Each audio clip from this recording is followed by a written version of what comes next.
O presidente dos Estados Unidos, Donald Trump, conquistou uma vitória importante hoje com a aprovação no Senado do megaprojeto de lei orçamentária. O resultado veio após 2 dias de longas sessões e precisou do voto decisivo do vice-presidente, J.D. Vance, conforme exige a Constituição, depois de uma votação que terminou empatada em 50-50, apesar de uma maioria republicana de 53 dos 100 assentos. Na Flórida, onde visitou um centro de detenção, o magnata foi notificado da vitória e comemorou. Obrigado! Uau! Obrigado! Vocês sabiam, estavam esperando ouvir essas palavras maravilhosas. Elas são músicas para meus ouvidos, mas também me perguntaram como estávamos indo, porque sei que este é o horário nobre. Isso mostra que eu me importo com vocês, porque eu estou aqui e provavelmente deveria estar lá, mas nos importamos. Muito obrigado. A grande e bela lei, como Trump a batizou, vai regressar à Câmara, onde a vitória foi determinada, apesar dos democratas e de muitos republicanos contrários ao pacote, que inclui fundos para a política migratória, isenções fiscais e corte na cobertura médica. O texto prevê a prorrogação dos enormes créditos fiscais aprovados no primeiro mandato, elimina o imposto sobre gorjetas e inclui bilhões de dólares adicionais para a defesa e controle da imigração.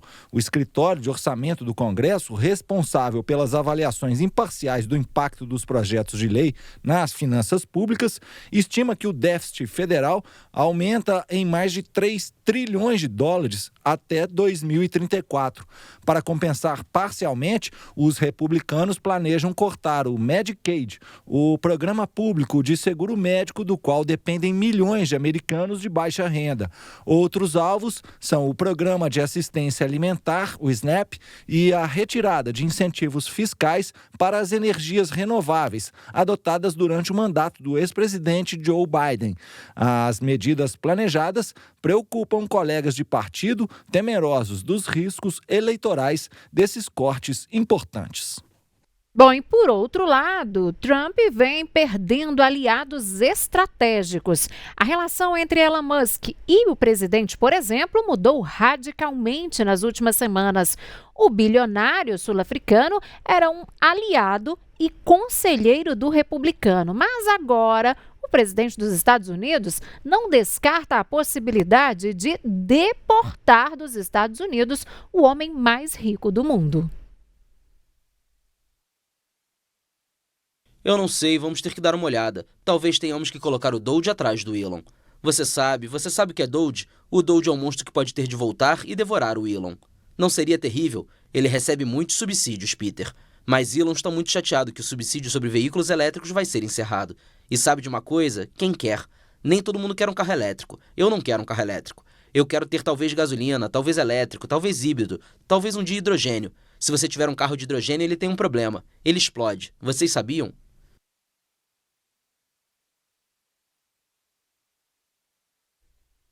No início do segundo mandato de Donald Trump, o fundador da Tesla e da SpaceX liderou o chamado DOGE, sigla para Departamento de Eficiência Governamental em inglês, depois de ter sido o maior doador de campanha nas eleições de 2024. Mas em junho, os dois entraram em conflito sobre um projeto de lei orçamentária federal e o empresário continuou fazendo críticas nos últimos dias. Pois é, e Musk acusa os republicanos de abandonarem os esforços para colocar os Estados Unidos na vanguarda da revolução dos veículos elétricos e da energia limpa. O sul-africano também defendeu a formação de um novo partido político chamado Partido América, em tradução livre, caso o projeto seja, portanto, aprovado. A crítica mais recente é sobre as restrições impostas pelo governo americano aos imigrantes.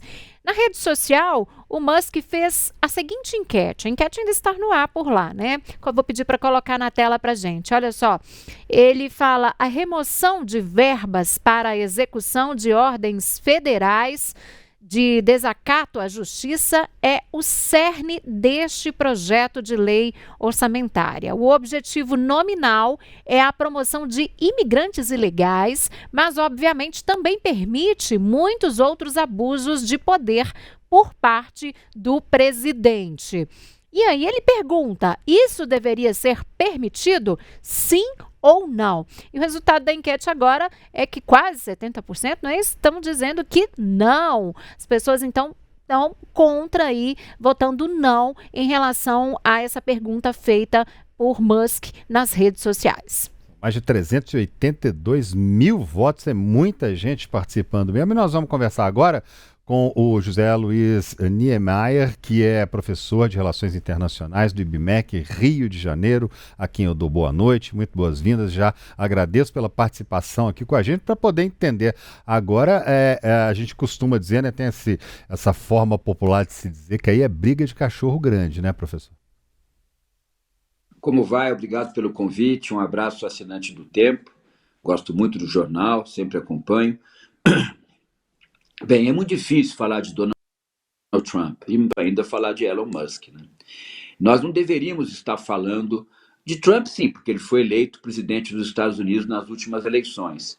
Mas essa figura de Elon Musk, da maneira que ele foi apresentado à nova administração federal de Trump, foi uma maneira muito alternativa, muito pouco institucional. Aliás, o governo Trump também é um governo pouco institucional, porque é um governo que vai e volta nos seus projetos o tempo todo. Então, ele tem, na minha visão, ele tem uma baixa aderência institucional. Isso é muito grave para a democracia norte-americana, para as instituições.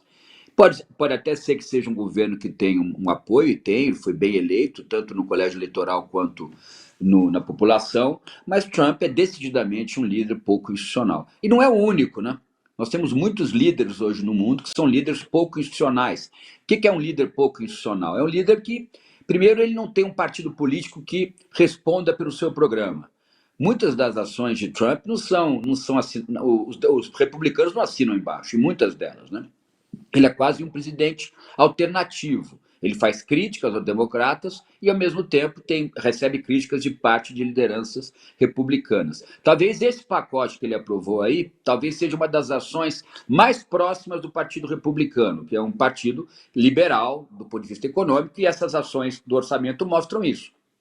Diminuição de programas sociais, diminuição de impostos para determinadas classes sociais, isso é típico dos republicanos. Mas, na seara internacional, e com relação à imigração, essa política, quase uma guerra contra a imigração ilegal, uma guerra declarada ao imigrante ilegal, ou ao imigrante no geral, isso não tem a ver necessariamente com os republicanos. Então, Trump, ele é muito pouco institucional, e Elon Musk me parece uma figura nada institucional, uma pessoa que tem interesses econômicos e financeiros no governo e trabalha no governo. Não poderia ter aceito, nem poderia ter sido cogitado o nome dele, porque ele tem indústrias na área de tecnologia, mesmo indústrias na área automobilística, por exemplo, que estão ligadas ao governo, estão ligadas à possibilidade de aumento de déficit público, estão ligadas à possibilidade de subsídios para determinados negócios nos quais Elon Musk está inserido, as empresas estão inseridas.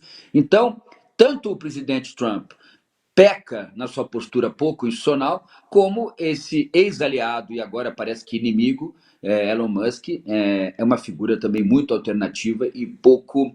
Não, a gente não entende se ele é um empresário, se ele é ou só um empresário, se ele também ele gosta de participar da mídia o tempo todo, muito exibicionista, Elon Musk. O presidente Trump também é exibicionista. Então, os Estados Unidos da América, a principal potência deste planeta, ficou durante um tempo, até Elon Musk se transformar em persona não grata para o presidente Trump, os Estados Unidos da América, a administração passou muito por essa figura de Elon Musk naquela aliança que ele tinha com o Donald Trump. Agora, professor, como que essa briga aí entre Elon Musk e Donald Trump pode afetar, de certa forma, a economia interna dos Estados Unidos, hein?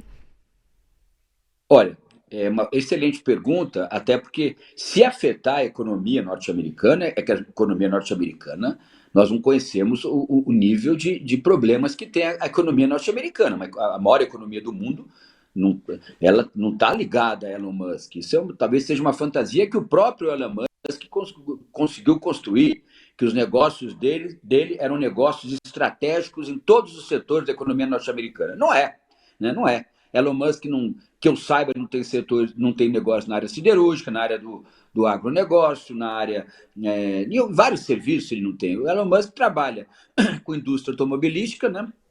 Tem negócios grandes na área de indústria automobilística, principalmente o carro elétrico, e também na indústria aeroespacial. Mas nós começamos a achar que Elon Musk vai definir os rumos desta economia, que é uma potência, uma máquina econômica principal do sistema internacional. Eu acho que a gente seria uma ingenuidade nossa. Talvez ele passe isso, né? Faz parte do marketing do Elon Musk dizer o quão importante ele é para essa máquina econômica que são os Estados Unidos da América, porque ele está ligado a vários setores. Ele não está ligado a todos os setores. Como eu falei, são negócios específicos. Pode ser que ele tenha, na verdade, ele deve fazer parte de compras governamentais, ele e outros que trabalham com tecnologia, junto, por exemplo, à NASA, junto ao Pentágono. Pode ser que ele tenha participação em alguns contratos, como outros desta área de tecnologia, mas nada é próximo a dizer que ele, a posição de Musk vai definir os rumos da economia norte-americana. Ô professor, a gente ultimamente ouve falar muito do mundo da pós-verdade, né? Como é que a gente pode imaginar que atualmente Elon Musk e Donald Trump, no final das contas, estejam fazendo uma grande jogada para conseguirem o que estão conseguindo, que é estar na mídia no mundo inteiro, tanto um quanto o outro, uns dois que são amigos, parceiros, de uma hora para outra deixam de ser, viram notícia internacional e não saem da mídia. Uma estratégia, inclusive, muito comum aí em outras regiões do mundo, que vem sendo usada, quando um barulho está incomodando o mundo, faz um barulho mais alto que tampa aquele anterior e por aí vai até onde eles quiserem chegar, hein? Você acha que existe uma possibilidade disso tudo, no fundo, ser uma grande enganação para poder tampar outras coisas que podem estar por vir, não? Eu acho que é um jogo de ilusionismo, sim. Eles trabalham com essa estratégia. E aí, acho que mais Trump do que o Elon Musk, até porque Trump é presidente eleito dos Estados Unidos e Elon Musk é um grande empresário, mas não é uma figura, como eu acabei de dizer há pouco, que vai definir os rumos da economia norte-americana, né? Ou do papel estratégico dos Estados Unidos no mundo. É muito para Elon Musk. Bem, agora com relação a Trump, sim. E isso tem a ver, na minha visão, de muitos analistas, com talvez um início, não vou dizer declínio da economia, da hegemonia norte-americana no sistema internacional, não da economia, da hegemonia, eu falei errado, da hegemonia norte-americana, o início de declínio, mas uma perda de poder relativo dos Estados Unidos com relação à China, principalmente, e nos temas de segurança internacional, talvez os Estados Unidos da América tenham percebido que não dariam para ter toda a responsabilidade sobre a segurança internacional nos seus ombros e dividiram responsabilidades há pouco com a União Europeia, que foi um fato muito grave nas relações internacionais com relação à guerra na Ucrânia. Fica claro a posição dos Estados Unidos hoje de ter que conversar com a Rússia o tempo todo com relação ao resultado também desta guerra. Então, a Moscou ganhou uma certa autonomia relativa com relação aos Estados Unidos, né? E também com relação à China. Mas a China não é nada ainda tão claro na área de segurança, mas a China deixa claro que seu espaço vital, por exemplo, o Estreito de Taiwan, os interesses vitais da China no Mar do Sul da China, terão que ser respeitados a ferro e fogo, que os Estados Unidos não terão como interferir nos assuntos ligados ao poder chinês naquela região do Mar Sul da China, o entorno chinês, que envolve Taiwan, Hong Kong e outras hipóteses de conflito naquela região. Então, eu acho que tudo isso tem um pouco a ver, sim, ou muito a ver com essa percepção da inteligência norte-americana, vamos chamar da inteligência, né, dos intelectuais, dos setores governamentais, do Estado, daqueles que pensam os Estados Unidos da América, e aí Trump também deve ter sido aconselhado dessa maneira, que os Estados Unidos da América começam a perder poder relativo com relação a outras potências centrais, e talvez seja a hora de chamar mais atenção para assuntos como imigração,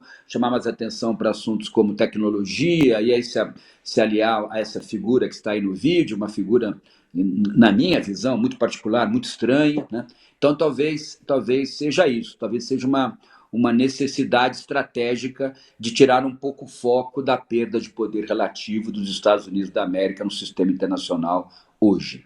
Agora, professor, no início do mês, o Trump afirmou que não se importava aí com o fato de Musk ter se virado contra ele, ter virado as costas para ele, não importava com o fim dessa amizade de certa forma, né? Mas aí Musk comentou sim em um post que afirmava que Trump deveria sofrer um impeachment e ser substituído pelo vice dele. A gente pode dizer que se de fato Elon Musk resolver declarar guerra total aí ao presidente Trump e começar a falar tudo o que ele sabe, colocar aí tudo na mídia, de certa forma esse cargo, né, a presidência do Donald Trump pode estar comprometida? Você vê como é grave, né? Como essas questões são graves. Quer dizer, o presidente da maior potência do mundo está refém de opiniões ou fofocas que o senhor Elon Musk sabe sobre ele, né? Poxa, será que esse os Estados Unidos da América, que é de John Kennedy, de Woodrow Wilson no início do século XX, de Roosevelt, os dois Roosevelt, de o que você quiser, mesmo de pegar agora um republicano pesado, de Reagan, de todos os presidentes, de Bill Clinton, um democrata importante que foi presidente dos Estados Unidos, essas figuras, se nós analisarmos os presidentes dos Estados Unidos nos últimos 100 anos, né, nas últimas administrações, eles tinham uma postura, como eu digo, institucional. Postura institucional é ter uma postura, decoro com relação ao cargo, né? É saber se portar, é ter uma coerência no dia a dia, né? No dia a dia da política. Não é algo só ligado ao presidente Trump. Conheço outras lideranças que também não têm esse perfil institucional. Aliás, algumas bem perto da gente. Bem, mas o presidente Trump não tem essa postura racional legal. É um termo weberiano, do grande teórico Max Weber, né? O poder racional legal é muito importante para você manter a ordem de uma administração de um país como os Estados Unidos. E ele tangiversa muito sobre esse ponto, né? Ele tenta ter um carisma meio assim, ele tem carisma, mas é um carisma baseado sempre numa postura violenta, sempre numa postura de crítica ou de quebra da rotina. Ele não mantém uma rotina do cargo de presidente, né? Então isso tudo mostra quem ele é. E também essa aliança com uma figura, um grande empresário privado, que tem interesses também em negócios com o governo norte-americano, com o Estado norte-americano, que era um grande aliado dele, inclusive financiou boa parte da campanha, parece, boa parte dos fundos vieram de Elon Musk, e agora Elon Musk fica chantageando o Trump, inclusive com assuntos sérios, né, de foro íntimo do presidente Trump. Professor José Luiz Niemeyer, de Relações Internacionais do IBMEC do Rio de Janeiro, muitíssimo obrigado pela presença do senhor com a gente, que está aí no Rio, também já deve estar sentindo friozinho, né? Todo mundo meio agasalhado, aqui em Minas. Eu que agradeço. Eu tô no interior de São Paulo, aqui está muito frio. Muito frio, né? Mas eu que agradeço, viu? Estou sempre à disposição. O Tempo é um veículo democrático, um veículo muito importante para a mídia brasileira. Parabéns. Agradecemos muito as suas palavras. Muito obrigado, boa noite para o senhor aí.